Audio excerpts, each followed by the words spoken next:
To make a worm, we will start by making a slip knot. For this worm, I will be using a size 4.5 hook with 8-ply yarn, but it can be anything you like. We are now going to chain about double the length we want the worm to be. I will chain 27. This will give me enough chains to make a small worm. To get our worms to curl up, we'll be doing 2 stitches into every chain. Start by making a half double crochet into third chain from the end. Wrap your yarn through the chain, pull it through so you have 3 loops on your hook. Then you will wrap again and pull the yarn through all 3.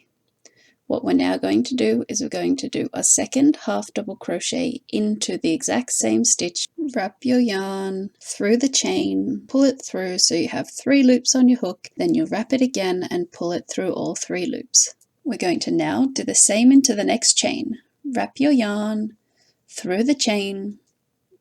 We're going to then pull it back through the chain, wrap the yarn again, and then pull it through all 3 loops on your hook. Now we're going to do another half double crochet into that exact same chain. We will now continue this pattern of 2 half double crochets into every chain until we get to the second last chain. I've just finished my 2 half double crochets into my second last chain. We will now make the head. We will do 10 to 12 double crochets into the last chain. You'll wrap your yarn, go into the chain, then you'll pull through so you have 3 loops on your hook. You will then wrap and pull it through the first 2.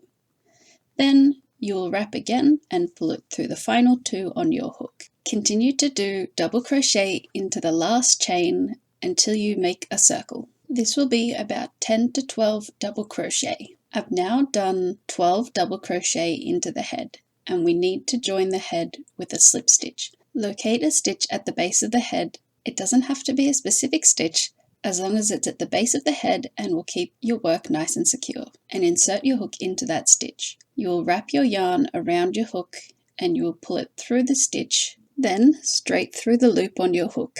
Now that our crocheting is done, we will need to tie off our work. Chain 1, cut the yarn and pull the tail through the chain, giving it a tight tug to keep your work nice and secure. If your worm has a hole in the head like mine, we will take the tail of our yarn and weave the hole close. I like to thread my needle by folding the yarn over the eye of the needle. I will then sandwich this between my finger, creating a nice fine point. This will then easily fit through the eye of your needle. Now turn your work to the back and you're going to weave your needle through the bottom of all the double crochets in a circle in the middle of your worm. Once you get back to the end, pull tight and the hole should close tighter. If you're not satisfied with how tight it's closed, you can close it further by finding a stitch opposite to where your yarn is and weaving it through there. Repeat this until the hole is completely closed. If you'd prefer not to have a head on the end of your worm, skip the double crochets in your last chain and instead complete the row by doing 2 half double crochets.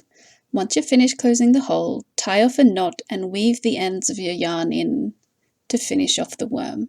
If you prefer your worm to have a larger head, you can crochet another round around the outside of your worm's head. You can give your worm whatever kind of face you wish, or none at all. I like to give mine long luscious eyelashes. It's a simple and easy way to give it some character. Take a piece of yarn and thread it through the front of the double crochet stitches so you have a loop on the top and 2 tails at the bottom. Thread the 2 tails through the loop, pulling it nice and tight. I then like to tie the 2 ends together just to make it feel a little bit more secure. Repeat on the other side to make a second eye. You can leave them like this. I like to fray out the yarn to give the eyelashes a much fuller look. To do this, twist the yarn in the opposite direction it is wound and then pull the strands apart. Repeat this on all 4 strands of yarn.